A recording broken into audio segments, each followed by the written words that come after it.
जहाँ रासीन में भरकम यानी कि चक्रवात स्वरूप एक दैत्य जिसका नाम था तृणाव्रत, कि दैत्यो नामा तृणाव्रत है। तृणाव्रत नाम का यानी कि बवंडर आया और आकर के भगवान श्री कृष्ण को आकाश मार्ग में उड़ा के ले गया। प्रभु ने आकाश में ही उस दुष्ट का वध कर दिया, उसका उद्धार किया। उसके पश्चात भगवान के नामकरण संस्कार हुआ, जो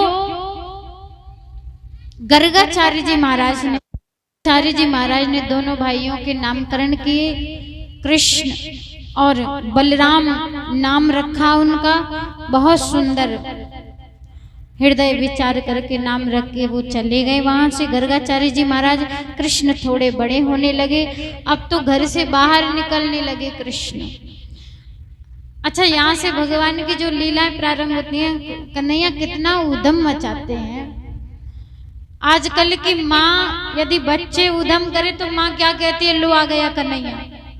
परंतु याद रखना, कन्हैया ने जितना माँ यशोदा को परेशान किया उतना कभी किसी ने आज तक न किया है, न कोई करेगा। इतना परेशान किया है माँ यशोदा को। माँ घर में है और कन्हैया के जब पैर हुए ना चलने के लिए, तो कन्हैया न जाने किसके घर में घुसा है कि बिना बुलाए डोले घर घर। कोई ना भी बुलाता तो भी घुस जाते। और तोतली वाणी बड़ी प्यारी बड़ी मीठी बोलते भाभी तेरे घर में कहाँ बन रहो है, कहाँ बना रही है तो भाभी थोड़ा सो मोको भी चखा दियो। बड़े प्रेम की भाषा ब्रजवासी जब सुनते गोकुलवासी तो आनंद में भर जाते। और कोई भी आता वही लाला को गोद में उठा करके प्रेम करता, उन्हें खिलाने लगता।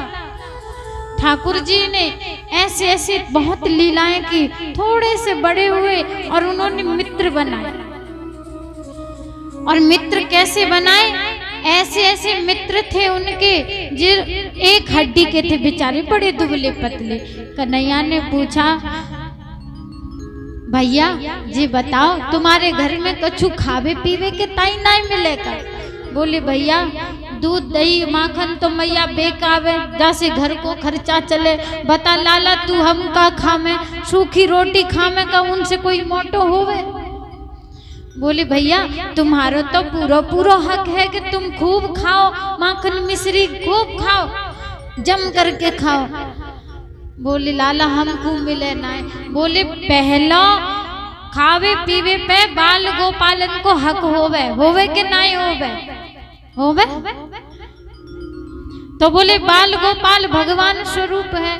बोले लाला जहाँ तो मैया से अगर कछु कहो ना तो मैया छड़ी लेके ऐसे मार लगावे के पूरे गोकुल में भगा देवे। बोले अच्छा तो एक काम करो, जब एक कहावत है ना कि जब घी सीधी उंगली से ना निकले तो उंगली टेढ़ी करनी पड़े कि नहीं। जहाँ चीज प्रेम से ना मिले तो वहाँ थोड़ी शक्ति बरतो, और शक्ति से ना मिले तो चोरी करना प्रारंभ करो। बोले लाला तू बाबरो है गो भैया, हमको पिटवाएगो?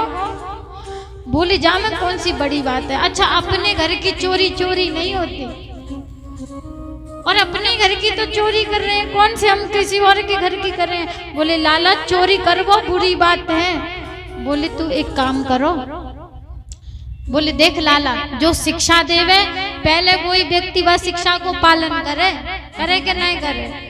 अगर गुरु ज्ञान देवे तो तब देवे जब वो खुद उस पे चलता है।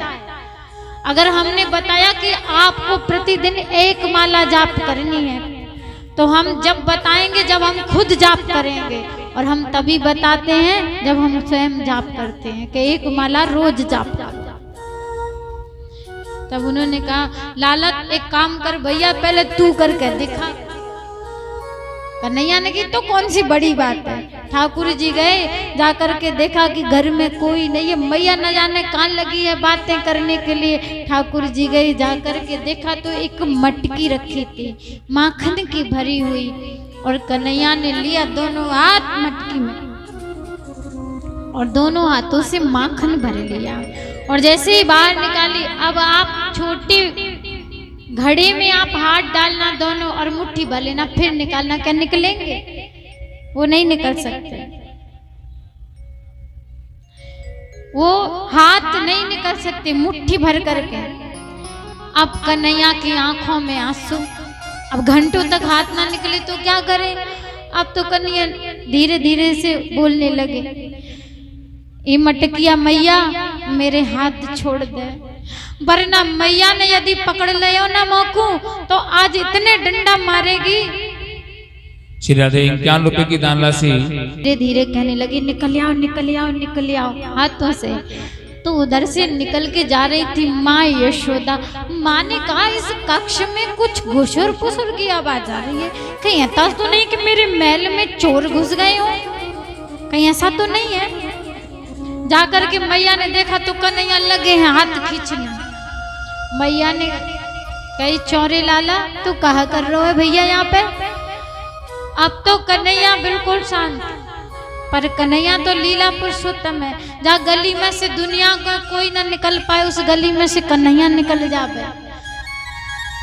कन्हैया ने कही, मैया मैंने तो से 1000 बार मना कर दी है कि जो मोकू तुझे कड़ा पहनावे ना मणियन के, जब बाहर रेत में खेलू ना ब्रज रज में तो ये ना गर्मी से बड़ी तप जावे, तो इनसे ना मेरे जो कोमल कोमल हाथ जले। तो मैंने सोची कि मटकी में जल ठंडा होवे और सोची कि जब जल ठंडा होवे तो माखन कितना ठंडा होएगा, जालिए मैंने ठंडे करवे के ताई अपने दोनों हाथ जब मटकिया में रख दे। बोले अच्छा तो आप बाहर भी निकाल ले भैया? बोले मैया जी बाहर ना आ रहे। बोले लाला जब तू मुट्ठी खोलेगो तभी तुझे बाहर आएंगे, छोड़। कन्हैया ने कहा, छोड़ने के लिए थोड़ी ना पकड़े था माखन, ना तो माखन हाथ लगा, खुद पकड़ी गई वो अलग। हाथ निकाले दोनों, मुंह लटका के कन्हैया अपनी चोर प्रसाद मंडली में शामिल हुए। बोले क्यों रे लाला कछु हाथ लगो भैया?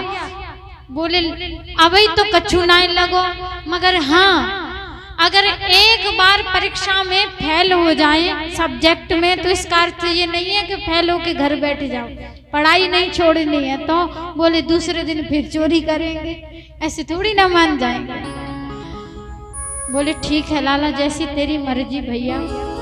और धीरे धीरे चोर प्रसाद मंडली भगवान ने ऐसी बनाई कि अपने घर तो छोड़ो दूसरे के घर भी माखन खावे के ताई देखवे के ताई नहीं छोड़ो। तब बोले अच्छा लाला, चारों हर किसी के घर में जाकर के भगवान चोरी करने लगे। एक बार जब भगवान घर आए तो मैया ने स्नान आदि करा के उनको पलने में लेटाया। उसी वक्त जब माँ उनसे पलने में झुला रही थी, बड़ा आनंद की अनुभूति, उस आनंद को एक गोपी ने देखा।